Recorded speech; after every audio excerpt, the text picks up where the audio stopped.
¿La ven o no la ven? ¿Es No tarde la o no es ven. tarde para abrir los ojos? Y depende cómo la ven, si es que la ven. Bueno, de lo que quiero hablar hoy puntualmente es de un evento que se realizó hace unos días, que comenzó el 21 de octubre y finalizó el 1 de noviembre, o más bien el 2, porque terminó demorado por las demoras en las negociaciones. Se trata de la COP16, que tuvo lugar en Cali, en Colombia. ¿Qué es la COP16? Es la 16ª conferencia de las partes de la Convención sobre la Diversidad Biológica de las Naciones Unidas.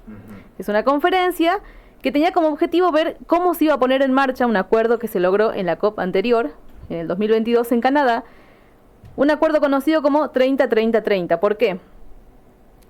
Busca proteger para el año 2030 el 30% de las áreas terrestres del mundo y el 30% de los ecosistemas marinos y de agua dulce. Por ahí la designación así 30-30-30.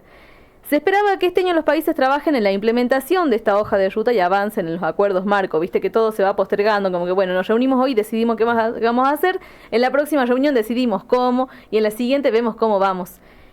A este paso, bueno, la actividad humana se sigue desarrollando a este ritmo muy acelerado, que va acelerando el cambio climático, ya vamos a hablar un poco más de eso, pero hay que decir que en este marco de que debían hablar sobre cómo iban a implementar esta hoja de ruta y cómo iban los avances, solamente el 15% de los países presentaron el plan de trabajo. ¿Estamos dentro nosotros? Por supuesto que Argentina, como la mayoría de los países de América Latina, está fuera de este grupo de países que presentó la manera en la que van trabajando en este sentido, pero ya vamos a hablar puntualmente de lo que pasa en la Argentina, porque es un caso muy particular y lo sabemos por las expresiones que ha tenido nuestro presidente y la concepción que tiene sobre esta problemática mundial. Tiene antecedentes esta COP16, que son las 3 convenciones de Río. En el año 1992, durante la Cumbre de la Tierra que se realizó en Río de Janeiro, se establecieron 3 acuerdos para coordinar los esfuerzos internacionales y abordar los problemas ambientales globales. Estamos hablando del año 1992. La Convención Marco de las Naciones Unidas sobre el Cambio Climático, esta es la cumbre más conocida en temas ambientales, que convoca a 196 países y a la Unión Europea y que establece este marco global para abordar el tema del cambio climático con el objetivo de reducir las emisiones de gases de efecto invernadero para limitar el calentamiento global. Ahí se logró, se realizó el Acuerdo de París en la COP21 del año 2015, lo que representa un compromiso global para limitar este calentamiento global a menos de 2 grados centígrados, con esfuerzos, entre comillas, para mantenerlo debajo de 1.5 grados. Ya me parece que hablar de calentamiento global como si fuese algo que desconocemos es un poco subestimar, pensando en que uno solamente basta que saque el brazo por la ventanilla del colectivo y se da cuenta de que el sol te frita el brazo a las 5 de la tarde, cosa que antes no nos pasaba. Tiene que ver con esto. La Convención sobre la Diversidad Biológica es el evento más importante del mundo en materia de conservación de la biodiversidad, que se realiza cada 2 años y une a 196 países. En el marco Kunming-Montreal, se adoptó en el 2015, en la COP15 en Canadá. Este fue un hito en la protección de la diversidad global. Tenía como objetivo proteger el 30% del planeta, incluyendo las áreas terrestres, marinas y de agua dulce, para convertirlas en áreas protegidas al final de esta década. Un marco que pone énfasis en la restauración y en la protección de los ecosistemas críticos, como las selvas tropicales, los humedales. Estos son lugares esenciales para la biodiversidad y para el equilibrio climático. Este acuerdo que mencionamos también incluye compromisos sobre el uso sostenible de los recursos naturales y la garantía de que los beneficios que derivan de estos recursos, de los recursos genéticos, además se distribuyan de forma justa y equitativa, especialmente en las comunidades que los custodian. Y después tenemos la Convención de las Naciones Unidas de Lucha contra la Desertificación, una convención que aborda la prevención de la desertificación y la degradación de las tierras. El objetivo es promover la gestión sustentable de los recursos terrestres y mejorar la resiliencia de las áreas afectadas por la sequía. Esta cumbre fue adoptada en el 94 y es el único acuerdo internacional legalmente vinculante que une el ambiente y el desarrollo sostenible con la gestión y la restauración de las tierras secas, que representan 1/3 de la superficie de nuestro hermoso planeta. Bueno, estas convenciones están interrelacionadas y tienen el objetivo global de proteger el ambiente haciendo frente a esta triple crisis que enfrentamos, que son el cambio climático, la pérdida de la biodiversidad y la contaminación.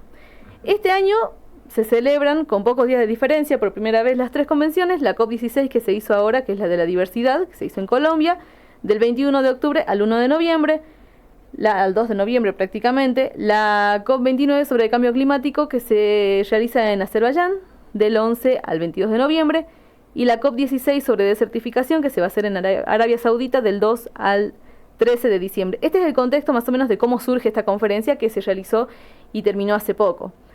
Una conferencia que estuvo presidida por la ministra de Ambiente y Desarrollo Sostenible de Colombia, Susana Muhammad. Hay que decir, se realizó bajo el lema Paz con la naturaleza. Fue la más concurrida de la historia, 23.000 delegados inscriptos, 190, 196 países participantes. Un evento que buscaba, decíamos, avanzar en este acuerdo de Montreal, de Kunming-Montreal, y que se hizo en Colombia, tanto porque Colombia lidera la agenda ambiental a nivel mundial y también porque es uno de los países más diversos del mundo, particularmente Cali, que es el lugar en donde se realizó. El Valle del Cauca, en donde se ubica Cali, alberga una variedad impresionante de ecosistemas, desde montañas hasta humedales, bosques tropicales, una diversidad biológica de verdad única, y esto lo convirtió en el escenario ideal a Cali para discutir todos estos temas. Ahora vamos a qué es lo que se logró, porque ya finalizó, y decíamos al principio que solamente 34 de los 196 países ya habían avanzado en presentar su plan nacional diciendo cómo iban a cumplir este acuerdo. Claro. Que se firmó hace 2 años, con 23 metas para 2030. Estamos en 2024. Entre esas metas se encuentra la de proteger el 30% de los ecosistemas del mundo. Sin embargo, solamente 44 países lo presentaron. Decimos Argentina no está. Pero los que no los presentan, ¿por qué lo hacen? Porque no tienen una hoja de ruta definida, porque no se le antojó a las autoridades gubernamentales de cada distrito, de cada nación. Por diversas razones, y una de las más preocupantes tiene que ver con la falta de financiamiento, que es una de las cosas justamente que se buscaba acordar. O sea, porque las políticas proteccionistas del medio ambiente implican erogación presupuestaria y supuesto, renunciar a determinadas actividades que son contaminantes. Exactamente, una transición energética, por ejemplo, que es lo que se está queriendo llevar adelante en la Argentina, pero bueno, tenemos ahí también muchos obstáculos, vamos a entrar enseguida en eso. En definitiva, lo que se buscaba lograr, decíamos, era potenciar estos esfuerzos que está haciendo el mundo, si se quiere, para aplicar esta hoja de ruta que ya se había diseñado, para proteger a los seres vivos de la deforestación, de la sobreexplotación, del cambio climático, de la contaminación. Todo esto son fenómenos que causa la propia actividad humana, hay que decirlo, porque está ya comprobado que es así, no es un invento de ningún fundamentalista ecológico, viste, que por ahí hay esos seudónimos que se coloca a la gente, que también esto quiero decirlo, me parece que es importante señalar que no es una cuestión partidaria, porque así como ahora somos los zurdos de mierda, el enemigo interno de este gobierno, en algún momento también, en gobiernos progresistas, el enemigo era también el ambientalista que obstaculizaba el desarrollo, por ejemplo, ¿viste? O las comunidades indígenas que se oponían y que se siguen oponiendo al uso indiscriminado del agua. En este contexto es en que nos encontramos cuando llega esta cumbre. Este era el objetivo. Se alcanzaron algunos consensos, hay que señalarlo, como por ejemplo la aprobación de un fondo sobre beneficios derivados de datos genéticos de la naturaleza. ¿Qué es esto? Un mecanismo para que las compañías que desarrollan productos a partir de información genética sobre flora y fauna compartan los beneficios con los países y las comunidades donde vienen esas especies. Es una decisión buena, dicen algunos, pero no es perfecta, es más bien imperfecta. ¿Por qué? Porque se acordó que el 50% de lo que reciba el fondo va a ir a las comunidades locales, a los pueblos indígenas. Pero no se obliga a las compañías a hacer estos aportes.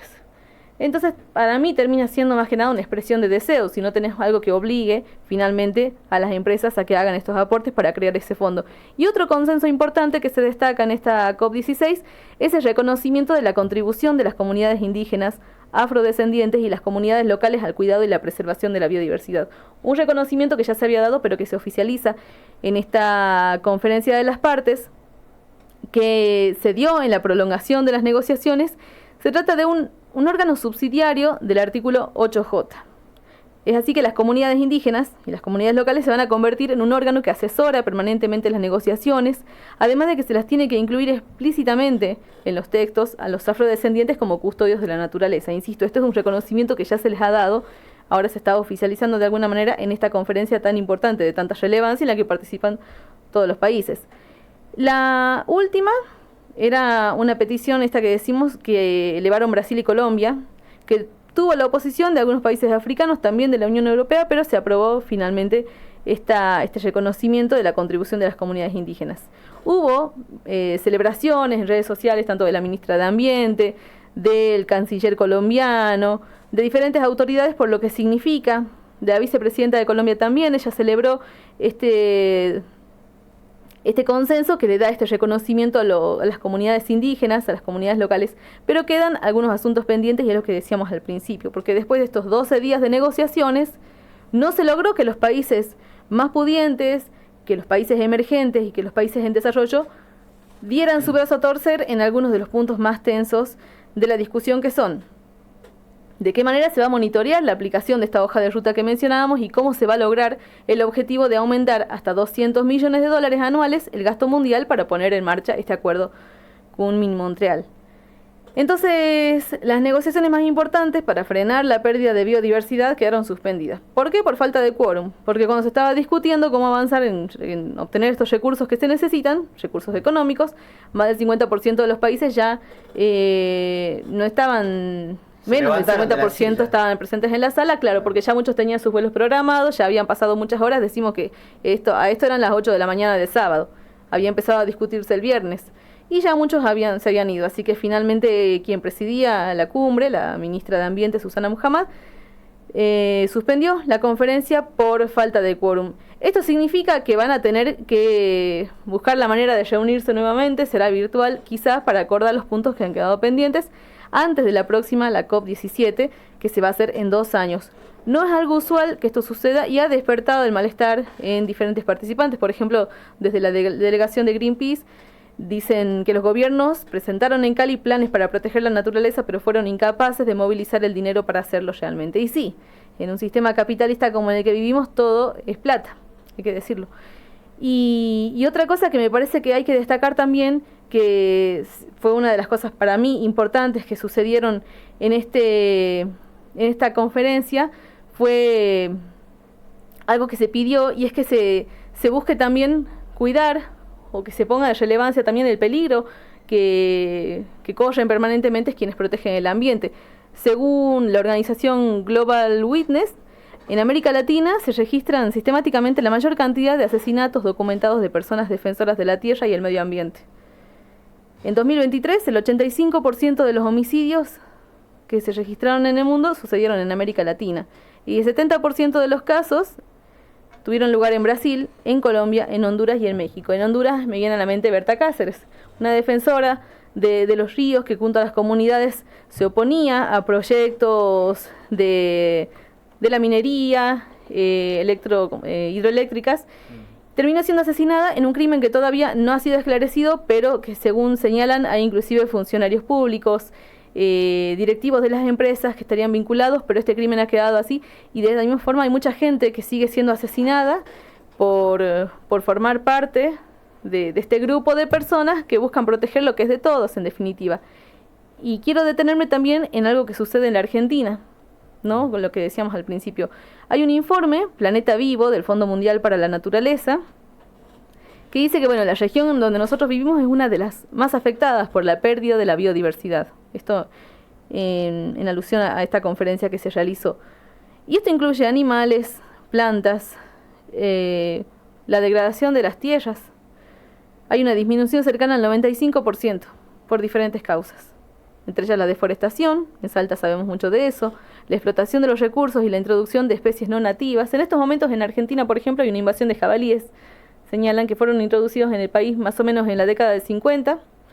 Y a esta altura hay una cantidad, en Entre Ríos están sumamente alarmados por lo que significa esto para las cosechas y la amenaza también para otras especies.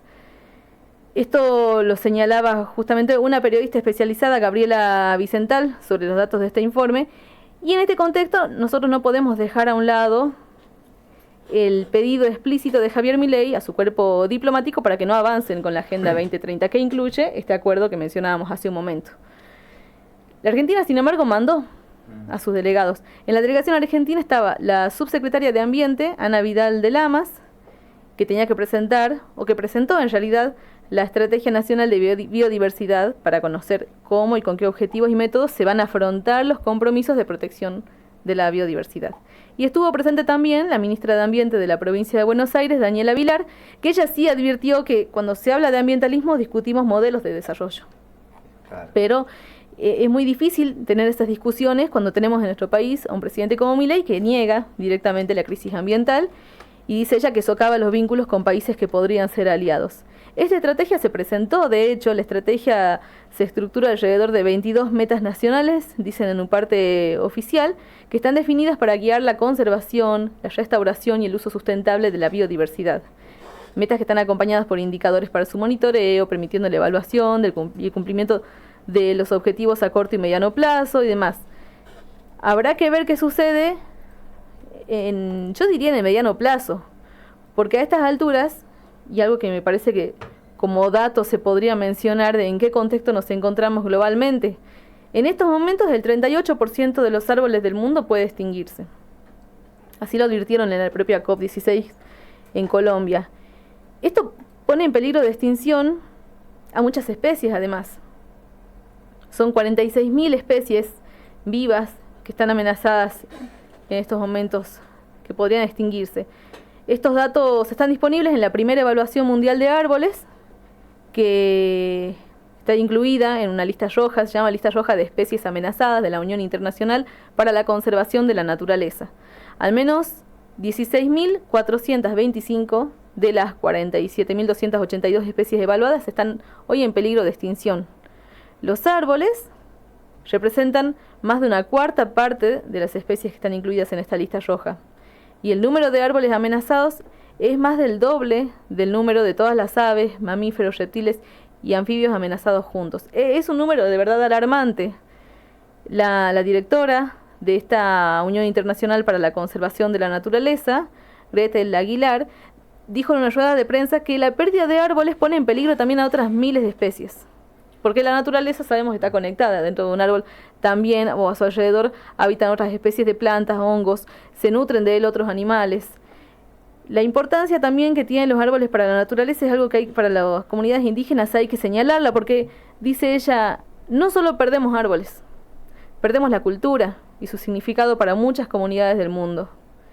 La mayor proporción de los árboles que están amenazados se encuentran en islas, y las especies insulares de los países tropicales son las que corren un riesgo más alto por la deforestación para el desarrollo urbano y la agricultura en todas las escalas. Y estos árboles también son amenazados por especies invasoras, plagas y otras enfermedades.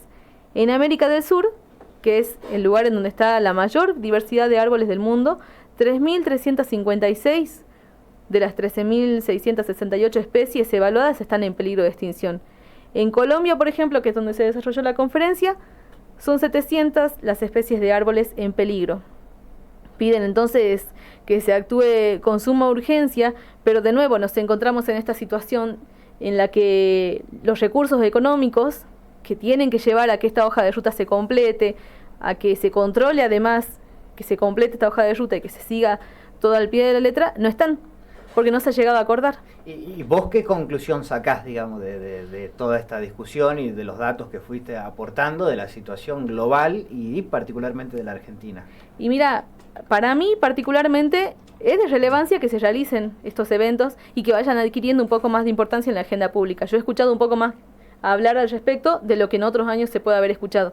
Seguramente tiene que ver con que los efectos del cambio climático ya los sentimos en la piel, entonces comienza a ser una preocupación que sí empiezan a poner algunos líderes en agenda. Sin embargo, sí se ve con mucha preocupación que el avance de la ultraderecha no va a ayudar. El RIGI en la Argentina es una amenaza tremenda, de verdad, porque se está abriendo las puertas a cualquier tipo de explotación, y lo dijeron explícitamente, lo dijo el presidente Javier Milei, a la explotación de todos los recursos naturales sin ningún tipo de cuidados, sin ningún tipo de plan de desarrollo sostenible. La militarización de lugares en donde se va a utilizar el agua, por ejemplo, para las mineras, pone en peligro a todas las comunidades que van a querer defenderlo y a cualquier persona que quiera ir a defenderlo.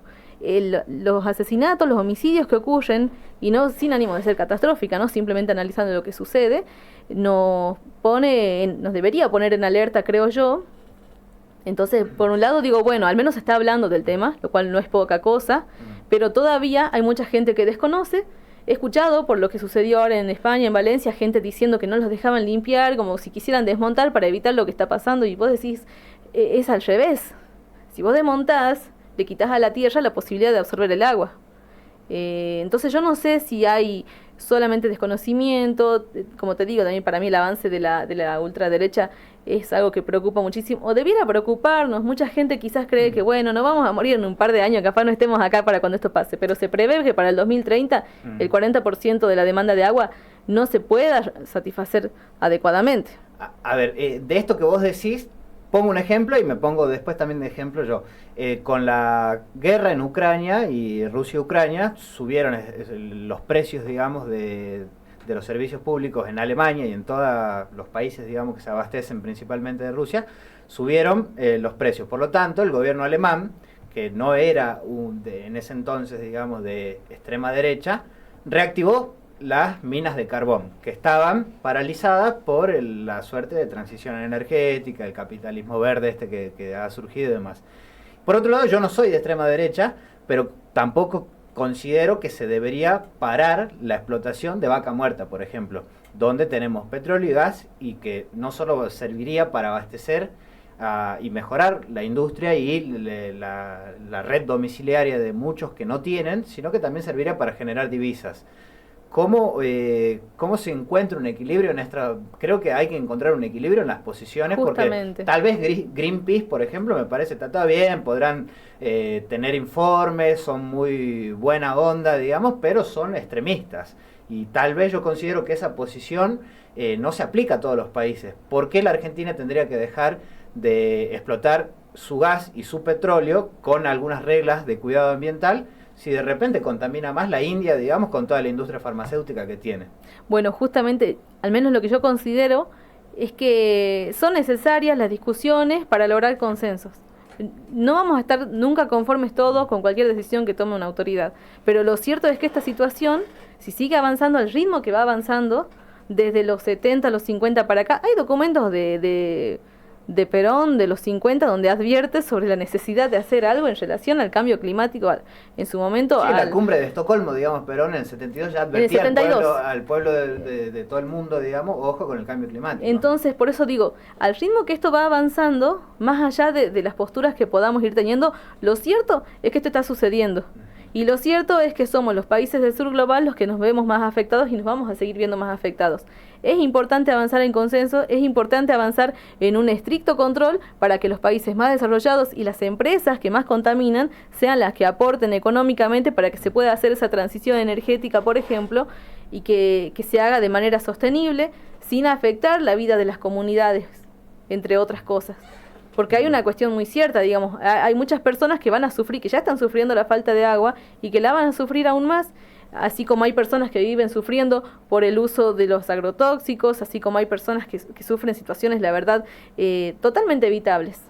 Ahora, por ejemplo, con este comando de seguridad que creó la ministra Patricia Bullrich, que ahora va a poner la policía a cuidar la productividad en Vaca Muerta y también acá en la Puna, digamos, Alto Jujeña y Catamarqueña, por eventuales protestas. Pero protestas no hay. De hecho, no de momento. Los pueblos originarios, los integrantes de las comunidades originarias que habitan allí, donde se está extrayendo los recursos naturales, laburan ahí. Y como que permeó, si se quiere, digamos, la idea de una explotación. Y acá el gobernador de la provincia habla de la licencia social que hay, y habla en Londres y habla donde le toca, porque hay una licencia existe, social, claro, es verdad. digamos, no hay protestas. No. Más en allá este de momento mejoras no. para la prestación del catering o que contraten una empresa que se armaron en las comunidades Sí. ahí y demás. Es complejo también. Es muy complejo realmente. Yo creo que hay un rol importante y en esto creo que nos compete mucho como medios de comunicación, para no para generar caos y terror por lo que está pasando, porque hasta existe una ecoansiedad, no sé si sabían, producto de esto, de esta manijeada sobre lo que está pasando, y que es muy difícil de abordar, porque uno se preocupa por algo que realmente está pasando, no por algo que uno se invente. Pero creo que es muy importante el rol que cumplimos como medios de comunicación para informar sobre cuáles son las causas de esta situación que vivimos, cuáles son las consecuencias que podríamos llegar a tener si es que no hacemos algo. No sé si para meter presión. Yo sé que en las escuelas, por ejemplo, en los contenidos básicos, seguramente en Salta no les digan que enseñen sobre la conservación del agua, porque en Salta está en auge la minería que utiliza el agua. Como en su momento tampoco se hablaba de los desmontes cuando Urtubey estaba autorizando el desmonte de toda la provincia. Es muy complejo el problema, porque es un hecho científico el cambio climático. Sí. El problema es justamente que no la ven. Ahí volvemos al título de la columna. Y me quedo, mirá, con esto. El otro día leía, leía un informe que había hecho el ex Ministerio de Ambiente y Desarrollo Sostenible del gobierno anterior, y advertía sobre los desmontes que hubo, digamos, ¿no? A nivel regional, Argentina está en el podio, digamos, de los países que más desmontaron por la extensión geográfica y todo lo que quieras. Y Salta, dentro de las 3 provincias, junto con Santiago del Estero y Chaco, también dentro de eso. Y dentro de esto, a los departamentos Orán, San Martín y Anta. Anta, me acuerdo que hace un tiempo llegó una lluvia y se inundó las lajitas con todo. Y los de las lajitas se preguntaban, che, ¿por qué me inunda? Y bueno, si desmontás para poner soja y no buscás un canal, digamos, alternativo para que filtre el agua en la tierra o para que no caiga con todo y se generen esas inundaciones, es obvio que está en tensión los dos modelos, un modelo de vida y un modelo productivista, meramente productivista de explotación, que no se fija en eso, digamos, ¿no? Exactamente, y pasa lo mismo con el dengue y con todas las enfermedades endémicas que cada vez van a ir más en aumento. Sí, después lo escucho a Martín de los Ríos, que es el ministro de Producción, y la verdad que no entiendo absolutamente nada, porque Martín de los Ríos, mediáticamente, públicamente, critica y le dice, no, la ley Bonazo es cualquier cosa, ¿cómo va a venir un porteño por Miguel Bonazo, el ex diputado nacional, que promueve la ley de protección de los bosques nativos? ¿Cómo va a venir un porteño a decirnos cómo tenemos que cuidar nuestros recursos naturales? Sigue la entrevista que le pueden llegar a hacer y dice, no, Nación nos tiene que mandar los fondos que nos corresponde por esa ley que dice que es inconstitucional. Entonces no entiendo nada. Y vos escuchás la sesión de la Cámara de Diputados, le escuchás a la diputada de Orán, Patricia Ucena, y se queja. La provincia va a dejar de recibir tantos millones de pesos por la eliminación del fondo fiduciario que destinaba justamente plata para políticas de preservación. Y vos decís, pero si tu proyecto político votó la ley que le confiere al presidente Milei poder desarmar y eliminar esos fideicomisos, entonces, ¿cómo la historia? Y el ministro de tu gobierno está defenestrando una ley que vos decís que te tienen que mandar recursos. La verdad que yo termino mal, digamos. Es una puesta en escena bastante confusa y lamentable, la verdad. Hay que pedirle más explicaciones, me parece, a esas personas. Bueno, vamos a profundizar, por supuesto, con Belén más adelante con el proyecto de ordenamiento territorial de bosques. Urgente. Contribuyeron profesionales de la UNSAC junto con autoridades de la provincia. Ya está el proyecto, la sugerencia. No está el tratamiento en la legislatura todavía. Están los reclamos también. Sí, no creo tampoco que avance hasta antes de fin de año, salvo que se cuele algún interés particular. Vamos a ver, pero en los próximos programas vamos a hablar en profundidad sobre el tema ambiental, que es muy importante, por supuesto, ¿no?